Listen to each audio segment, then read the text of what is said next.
மூன்றாவது கட்டத்தில் கேரளா, குஜராத், கோவா, கர்நாடகா, மகாராஷ்டிரா, ஒடிஷா, உத்தரப்பிரதேசம், மேற்கு வங்கம் உள்ளிட்ட 13 மாநிலங்கள், 2 யூனியன் பிரதேசங்களில் தேர்தல் நடைபெற்றது. இதில் கேரளா மற்றும் குஜராத் மாநிலங்களில் உள்ள அனைத்து தொகுதிகளுக்கும் வாக்குப்பதிவு நடைபெற்றது. மொத்தமாக 1640 வேட்பாளர்கள் களத்தில் இருந்தனர். இதில் வயநாடு தொகுதியில் காங்கிரஸ் தலைவர் ராகுல் காந்தி களம் கண்டார். குஜராத் மாநிலம் காந்தி நகரில் போட்டியிடும் பாஜக தலைவர் அமித்ஷா அகமதாபாத்தில் உள்ள வாக்குச்சாவடியில் தனது மனைவி சோனல் ஷாவுடன் சென்று வாக்கினை பதிவு செய்தார்.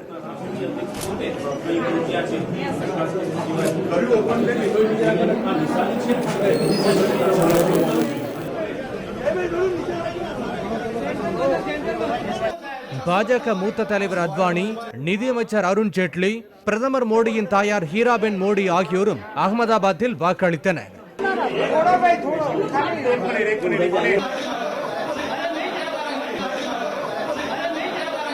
குஜராத் மாநிலம் ராஜ்கோட்டில் முதலமைச்சர் விஜய் ரூபானி தனது மனைவியுடன் சென்று வாக்களித்தார்.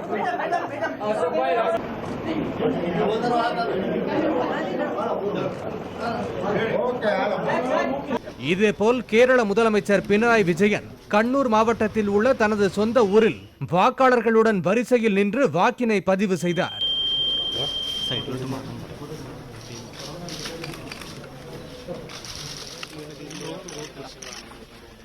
நடிகர் மம்மூட்டி கொச்சியிலும் மோகன்லால் திருவனந்தபுரத்திலும் வாக்களித்தனர்.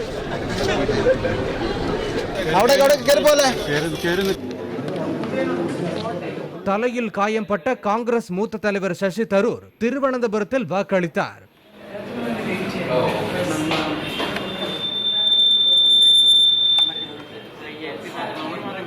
உத்தரப்பிரதேச மாநிலம் மெயின்புரியில் சமாஜ்வாதி கட்சி நிறுவனர் முலாயம் சிங் யாதவின் சகோதரர் அபய் சிங் யாதவ் வாக்களித்தார்.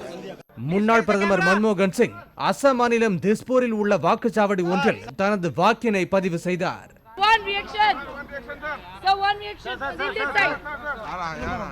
மேற்கு வங்க மாநிலம் முர்ஷிதாபாத்தில் வாக்குப்பதிவு மையம் ஒன்றில் திரிணாமுல் காங்கிரஸ் கட்சியினருக்கும் காங்கிரசாருக்கும் இடையே மூண்ட மோதலில் வாக்களிப்பதற்காக நின்றிருந்த ஒருவர் கொல்லப்பட்டார். முர்ஷிதாபாத் மக்களவை தொகுதிக்குட்பட்ட பாலிகிராம் பகுதியில் உள்ள வாக்குப்பதிவு மையத்தில் இச்சம்பவம் நடைபெற்றுள்ளது. டோம்கால் என்ற பகுதியில் உள்ள வாக்குச்சாவடி ஒன்றில் அடையாளம் தெரியாத சிலர் பெட்ரோல் குண்டுகளை வீசியதில் திரிணாமுல் காங்கிரஸ் தொண்டர்கள் 3 பேர் காயமடைந்தனர்.